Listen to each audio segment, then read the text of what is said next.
সুপ্রভাত।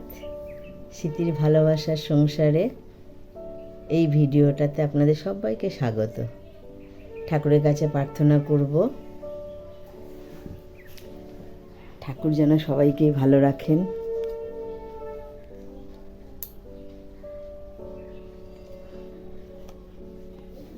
আপনারা সবাই ভালো থাকলে তার সঙ্গে আমিও ভালো থাকব।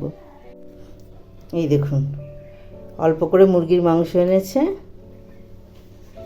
আর এটা হচ্ছে রুই মাছ কাটা নাতনির, আর আমাদের ইলিশ মাছ। আমার ছেলেটা ইলিশ মাছ খুব ভালো খায় না, ওই কারণে ওর ইলিশ মাছ আনলে ওর জন্য একটু মাংস আনতে হয়। দেখি কী বানাবো। আজকে অনেক কিছু বানানোর প্ল্যান আছে। আজকে ইচ্ছে আছে, আমার রুই মাছ রাখা আছে ফ্রিজে, ইচ্ছে আছে যে একটু রুই মাছের মুইঠা বানাবো, তো দেখা যাক।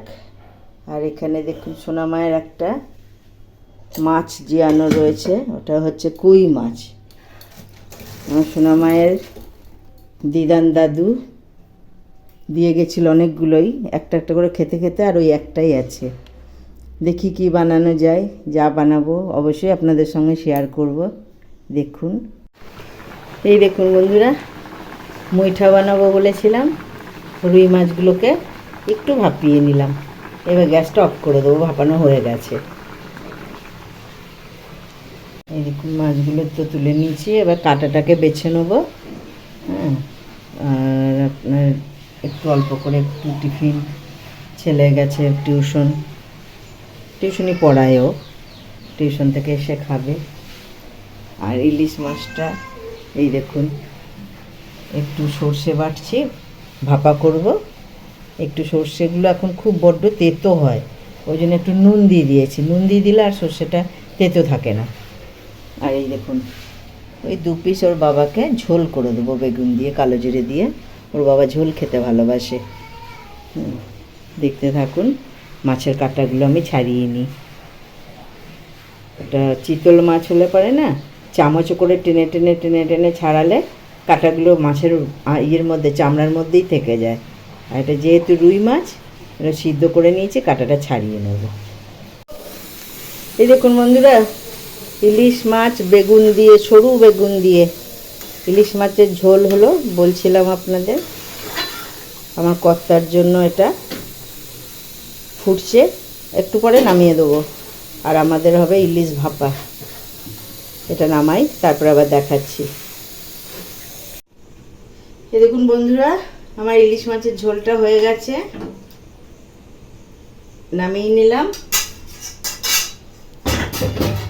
আর এই দেখুন, আমি মাছগুলোকেও ছাড়িয়ে নিয়েছি, যেটা মুইঠা বানাবো বলছিলাম। এই দেখুন, চামড়াগুলো তো দেওয়া যাবে না, এই যে কাটা চামড়াগুলো আলাদা করে রেখে নিয়েছি। আর এই দেখুন মাছটা, এবার দেখাচ্ছি কি করে কি করব।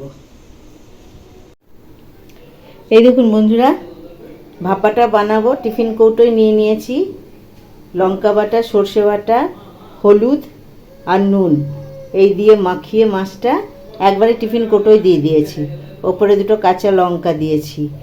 এবার আপনার একটুখানি যেটা মশলা করেছিলাম, ওই জলটা একটু দিয়ে দেবো।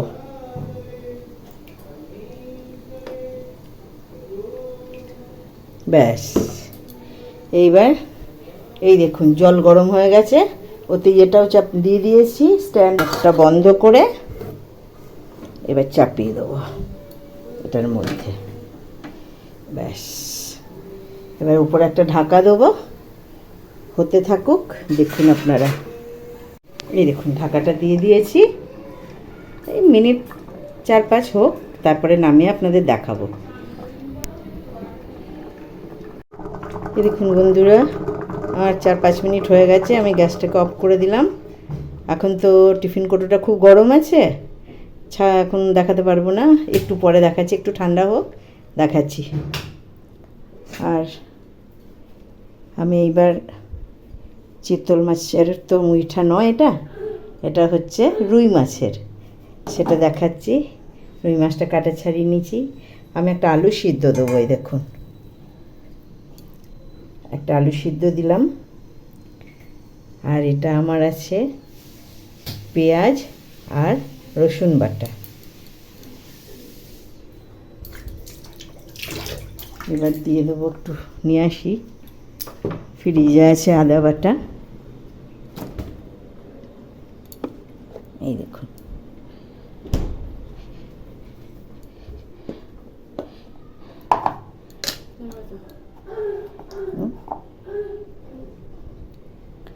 এই দেখুন দিয়ে দিলাম একটুখানি আদা বাটা, একটু দিয়ে দেবো আপনার হলুদ গুঁড়ো, একটু দিয়ে দেবো লঙ্কা গুঁড়ো। এটা কিন্তু কাশ্মীরি লঙ্কা নয়, এটা একদম ঝাল হয় যে লঙ্কা, সেই লঙ্কা। এই দেখুন অল্প একটু নুন দিয়ে দিলাম, আর দিয়ে দেবো একটু গরম মশলা। এবার আমি এই সবগুলো একসঙ্গে মাখিয়ে নেবো, তারপরে দেখাচ্ছি। এই দেখুন বন্ধুরা, মুইঠাগুলো আমার তৈরি হয়ে গেল। এই যে আমি কিন্তু হাতে তেলও লাগাইনি, কিছুই লাগাইনি, কিন্তু এই দেখুন ভালোভাবেই হয়ে যাচ্ছে। হয়ে গেল। এই দেখুন বন্ধুরা, আমি ইলিশ ভাপাটা নামিয়েছি, খুলি, গরম আছে এখনো খুব। এই দেখুন, দেখতে তো ऐसा হয়েছে, খেতে কেমন হবে জানি না, আপনাদের তো খাওয়াতে পারলাম না, নিজেরাই খেয়ে বলবো যে কেমন হয়েছে।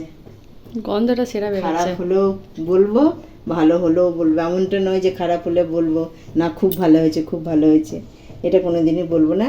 তবে গন্ধটা দারুণ বেরিয়েছে। বৌমা বলছে গন্ধটা খুব সুন্দর বেরিয়েছে, দেখা যাক। ঢেকে দিলাম। আর এদিকে দেখুন কড়াই চাপিয়ে দিয়েছি, আমি মুইঠাগুলো ভাজবো। যেহেতু এটা রুই মাছ, সেহেতু কতটা মানে সেদ্ধ করলে থাকবে আমার জানা নেই, কারণ এটা আমি প্রথম করছি। তবে যেহেতু আমার মাছটা সিদ্ধ, আলুটা সিদ্ধ, ওই কারণে আমি ভেজেই নেবো, আলাদা করে সিদ্ধ করব না। তেলটা আমার গরম হয়ে গেছে, আমি আস্তে করে দিয়েছি।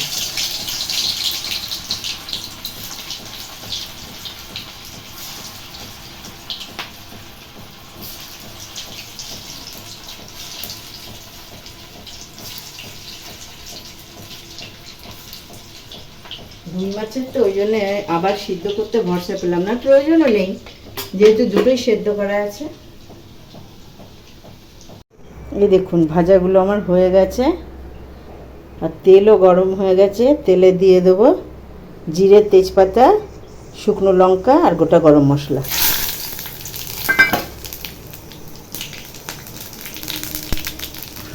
এবার আলুগুলো দেবো ওর মধ্যে। আমি আলুগুলো আর আলাদা ভাজলাম না, একবারেই চাপিয়ে দিলাম।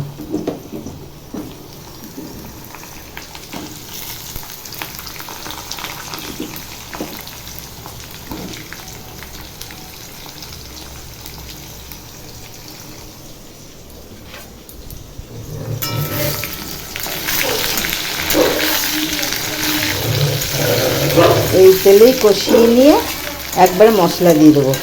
তবে বন্ধুরা ভাজাগুলো খুব সাবধানে, তার কারণ হচ্ছে ফার্স্ট রুই মাছ দিয়ে করলাম তো, মানে ভেঙে যাওয়ার সম্ভাবনা খুব। তবে জানি না, একদিন কাঁচা রুই মাছ দিয়ে করব, দেখবো সেদিন ভেঙে যায় কিনা। হয়তো বা মাছটা সেদ্ধ করে নিয়েছি বলে ঠিক ওটা বুঝতে পারলাম না। তবে সব রকম অভিজ্ঞতা থাকাই ভালো, করে দেখে নিলাম এটা। এই দেখুন আলুগুলো আমার লাল লাল করে ভাজা হয়ে গেছে ফোড়নের সাথেই।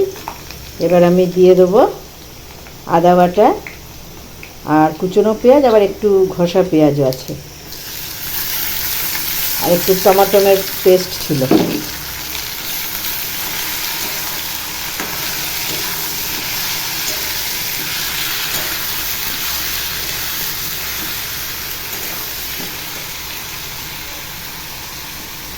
এবার দিয়ে দেবো হলুদ গুঁড়ো,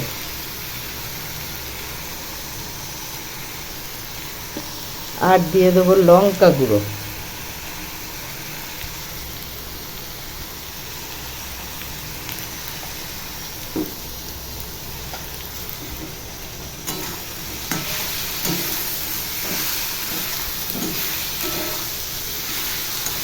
আর দিয়ে দেবো একটু জিরে আর ধনে গুঁড়ো।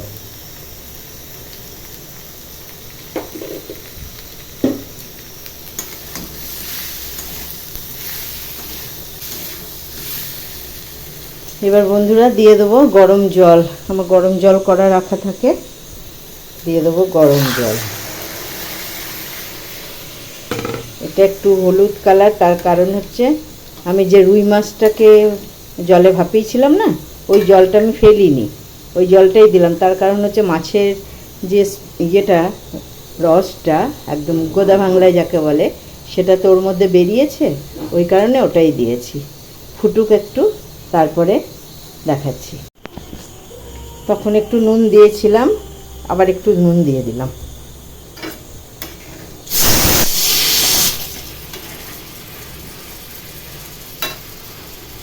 ওদিকে আমার পোষ্যদের ভাত হচ্ছে, দেখুন সব এতটাই বেশি চাল থাকে যে কুকারে হয়ে উঠছে না, ফ্যানগুলো সব পাশ দিয়ে বেরিয়ে আসছে। বন্ধুরা, আমার ঝোলটা হয়ে এসছে। আমি এখন কিন্তু মুইঠাগুলো দেবো না, আপনাদের আগেই বলেছি যে মুইঠাগুলো একটু মানে বেশি নাড়ানাড়ি করলে ভেঙে যাবে। তো আমি আপনাদের দেখানো হয়নি, আমি একটু চিনি আর একটু গরম মশলা দিয়েছি। এবার একটু আমি ঘি দেবো,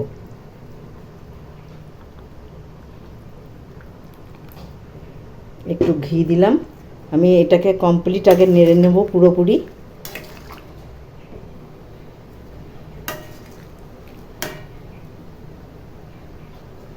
তারপরে মুইঠাগুলো দেবো, কিন্তু আমি বেশি নাড়বো না আর।